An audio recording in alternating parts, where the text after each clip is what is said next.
Hello students, today we are going to start your new chapter, the chapter 8, that is cell. What is the cell? Cell is the unit of the life. Cell क्या है? Cell हमारे life की unit है. Why the cell is the unit of the life? Because it is the smallest structural and functional unit. ये सबसे छोटी structural और functional unit है जो किसी भी organism में work करती है. There are two types of organisms, unicellular and multicellular. Unicellular organisms जिनमें single cell होती है like amoeba, paramecium, euglena, etc. And the multicellular in which there are more than one cell. जब organism एक cell से ज़्यादा cell से बना है, that is called as multicellular. There are so many confusions between prokaryotic and eukaryotic cells. What is prokaryotic cell and what is eukaryotic cell? Basically, there are two types of cells, prokaryotic and eukaryotic. Before discussing about the prokaryotic cell and eukaryotic cell, firstly I want to explain about the discovery of the cell. Who discovered the cell? Actually, the Robert Hooke discovered the dead cell in the bark of the cork. Cork क्या होता है?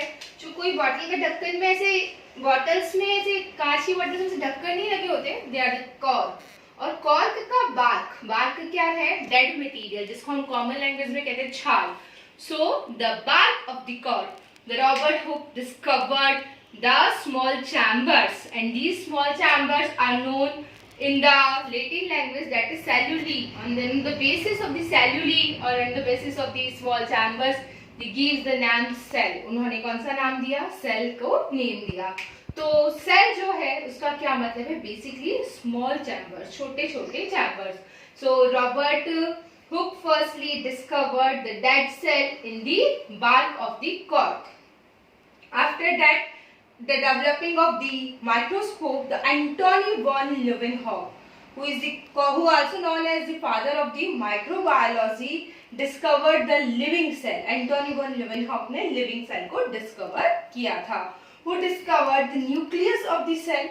Robert Brown discovered the nucleus of the cell. There are two types of cells, prokaryotic cell and eukaryotic cell. What is prokaryotic cell and what is eukaryotic cell? Prokaryotic means primitive karyon. What is the meaning of the karyon? The meaning of the karyon is nucleus. So primitive karyon यानी पहले के तरह का जो karyon या nucleus present है, उन cells को हम कहते हैं prokaryotic cells. तो जो prokaryotic cells होती है, primitive cells, these type of cells are present in the bacteria. किसमें प्रेजेंट होती है? बैक्टीरिया में प्रेजेंट होती है. And in the bacteria the genetic material is निक्ड.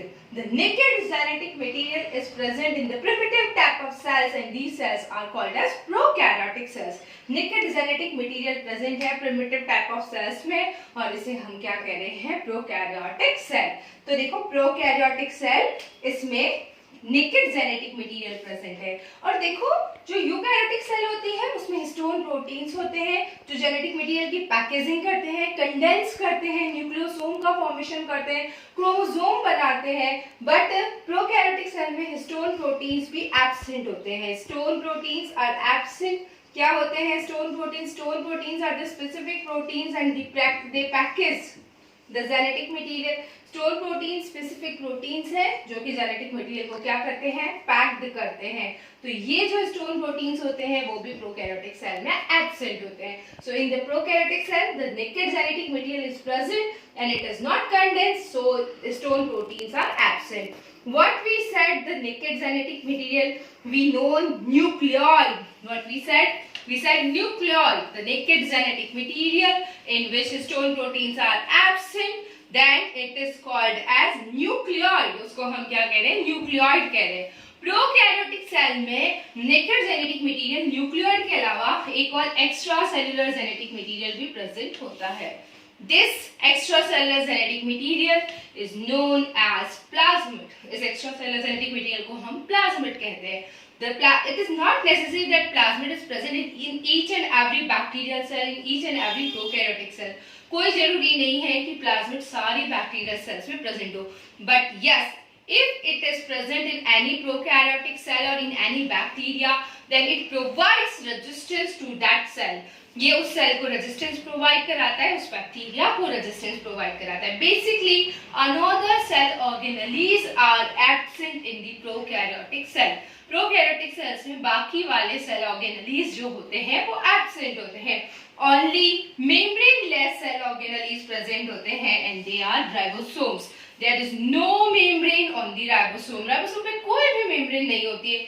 तो मेम्ब्रेन लेस जो सेल ऑर्गेनेलीज है राइबोसोम्स, जिनमें 2 सब यूनिट्स हैं, वो ऑर्गेनेलीज प्रोकैरियोट्स में प्रेजेंट होते हैं। What is the function of the ribosome? The function of the ribosome is protein synthesis.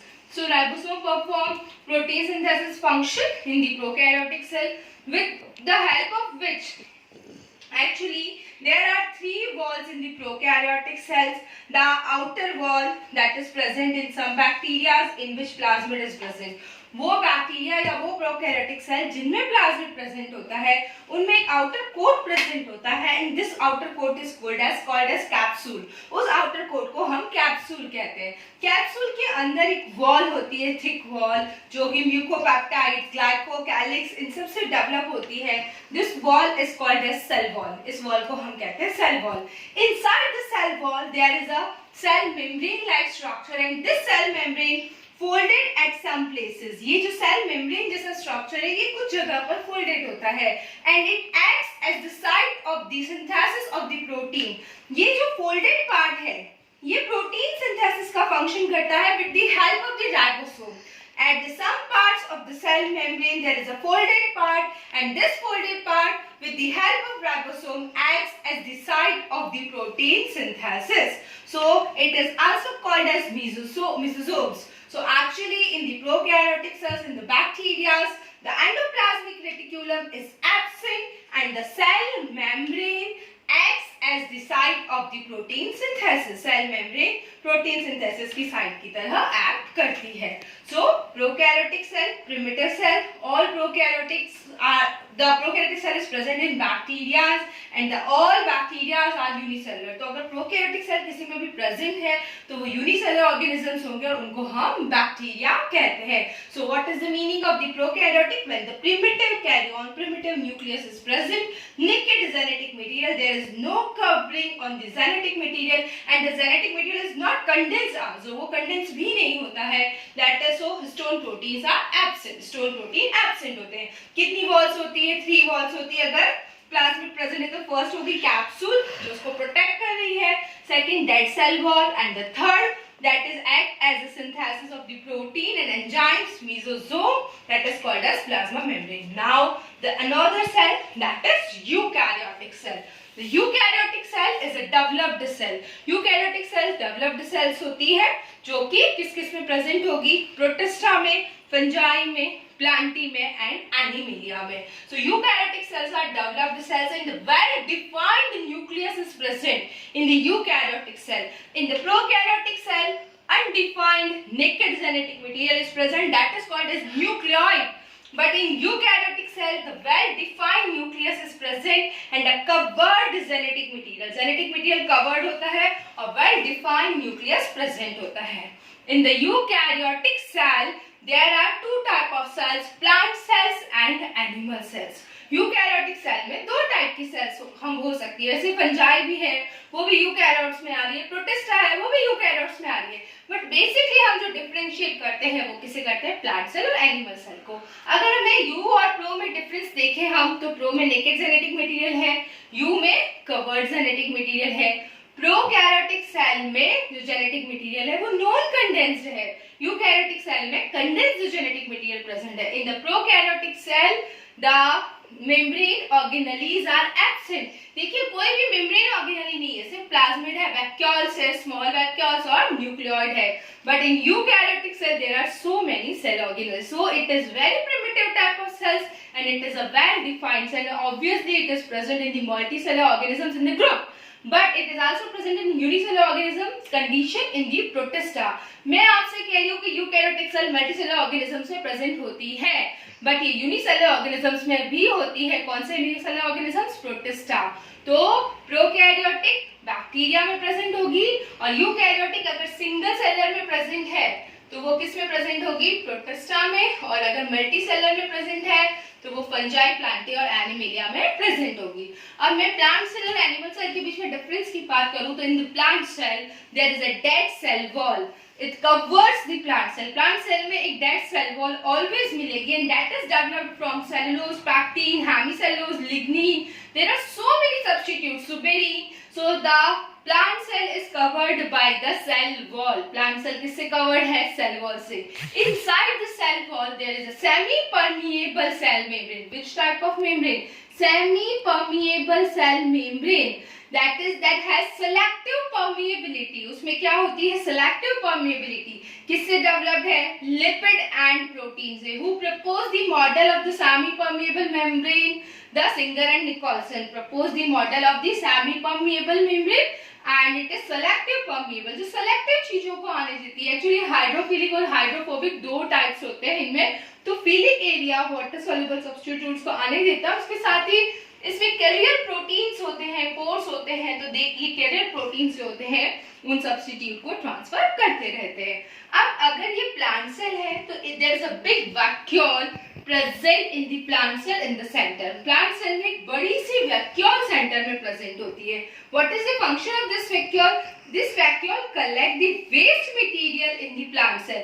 ये जो बड़ी सी वैक्यूल है ये वेस्ट मटेरियल को प्लांट सेल में कलेक्ट कर लेती है। Due to presence of the big vacuole the nucleus is located at the side. बड़ी सी वैक्यूल के प्रेजेंट होने के रीजन से प्लांट सेल में ऑलवेज न्यूक्लियस साइड में प्रेजेंट होता है। So the nucleus is present at the side with the near the nucleus there is a endoplasmic reticulum. Nucleus के पास क्या प्रेजेंट है? Endoplasmic reticulum. कितने टाइप्स की होती है? 2 टाइप्स की। कौन कौन सी? Rough endoplasmic reticulum and smooth. Rough क्यों बोलते हैं? बिकॉज उसमें एंडोप्लाज्मिक रेटिकुलम पे राइबोसोम्स अटैच होते हैं, तो it's look like a rough part. What is the function of the ribosome? Synthesis of protein. So what rough endoplasmic reticulum did? It synthesized the protein, and there is also a smooth endoplasmic reticulum. What is the function of the smooth endoplasmic reticulum? Smooth endoplasmic reticulum synthesize the lipids and proteins. Smooth endoplasmic reticulum किसका synthesis करेगी? Lipids and proteins. Now obviously the genetic material is condensed with the help of the histone proteins. Genetic material histone proteins के साथ condensed होता है, and at the time of the cell division it converts into chromosomes. Cell division के time पे ये chromosomes में convert हो जाता है। Near the endoplasmic reticulum there is a Golgi bodies.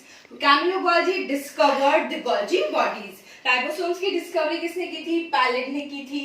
And इसकी गोल्गी बॉडीज की डिस्कवरी किसने की थी? कैमिलो गोल्गी ने। अच्छा ये ध्यान रखना कि Golgi body, endoplasmic reticulum, ribosome is the nuclear membrane-less organelle and endoplasmic reticulum and Golgi bodies are the single membrane organelles. ये कैसे organelles है? Single membrane। पहले ऐसा लगा था कि शायद इसमें डबल मेम्ब्रेन है, बाद में जब डिस्कवरी की तो पता चला कि सिंगल मेम्ब्रेन ऑर्गेनली है। So what is the function of the Golgi body?